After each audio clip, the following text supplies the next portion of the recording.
La cultura europea es fundamental e importante para comprender la evolución histórica del continente europeo. Y hay que decir pues, que las principales potencias, como son Gran Bretaña, Francia y Alemania, son las que han dejado huella en el mundo cultural del viejo continente. Bueno, también destacaron otros, como por ejemplo, a mí voy a hablar de un ejemplo en Suiza, que Suiza es uno de los principales países más importantes de Europa y más concretamente de Centro Europa.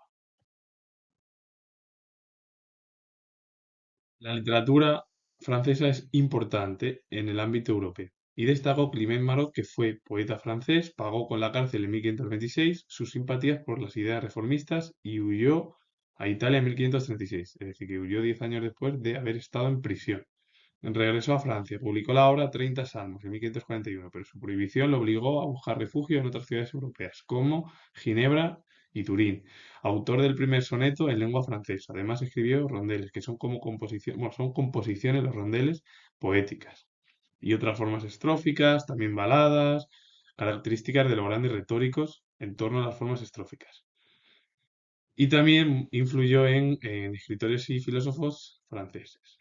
Malherbe, Racine y Rousseau, que es uno de los filósofos más destacados, junto con Montesquieu y Voltaire de la Ilustración francesa, además luego ya de Kant en la Ilustración alemana o Hume en la Ilustración eh, británica. Y bueno, Jovellanos incluso se podría incorporar dentro del ámbito de las ciencias sociales o de la literatura en la Ilustración española. La pintura francesa también es importante. Destacó Anne-Louise Giraudet-Triosson, que fue pintor francés, discípulo de Jacques-Louis David, uno de los principales artistas de la edad moderna francesa.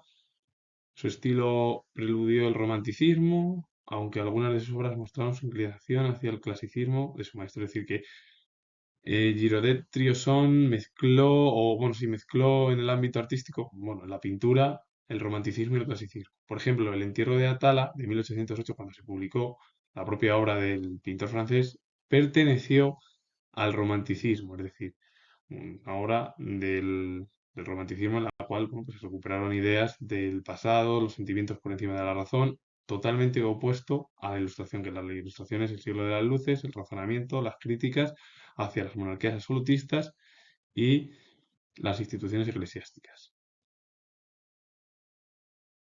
Antes de hablar del escritor alemán, voy a definir el término idea pietista. Defendía una religiosidad basada en la piedad frente al intelectualismo y el formalismo dominante en las iglesias luterana y calvinista. Una idea en la cual, bueno, pues es al final ser muy creyente. Y claro, también el luteranismo y el calvinismo es algo parecido. Pasa que el luteranismo o Lutero, Calvino, cuando llevan a cabo la escisión en torno a la religión, son muy críticos con la Iglesia católica y sobre todo con las estructuras por parte del catolicismo. De ahí luego que, bueno, pues, si, bueno, si estáis en la reforma anglicana, la reforma luterana, la reforma calvinista y la Europa más, o bueno, si los países más católicos llevaron a cabo la contrarreforma. Y Christoph Martin Wieland fue poeta y escritor alemán, uno de los principales representantes del clasicismo alemán. Su padre fue pastor protestante y profesó ideas pietistas. Y una de las obras es La naturaleza de las cosas de 1752. Un hombre que dejó huella al final en el ámbito de la literatura clasicista, pero bueno, con esa unión religiosa en su pensamiento. Y para finalizar, voy a centrarme en el pensamiento en Suiza, bueno, concretamente en la pedagogía del país. Adolphe Ferrier fue pedagogo suizo, uno de los principales propagandistas y teóricos de la escuela activa, cuyas bases filosóficas y propuestas divulgó en obras como Transformemos la escuela de 1920, La escuela activa de 1922, El progreso espiritual de 1927 y La liberación del hombre de 1942.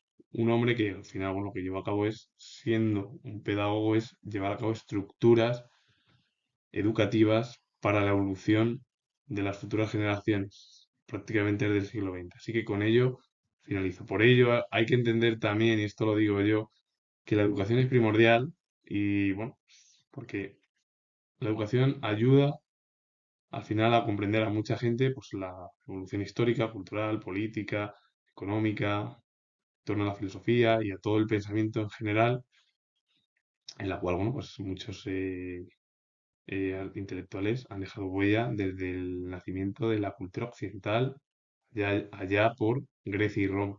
Así que con ello finalizo. Si os gusta este vídeo relacionado con el mundo de las ciencias sociales europeas, darle a like, suscribiros y comentar. Y bueno, y nos vemos en el siguiente vídeo. Y repito que soy historiador.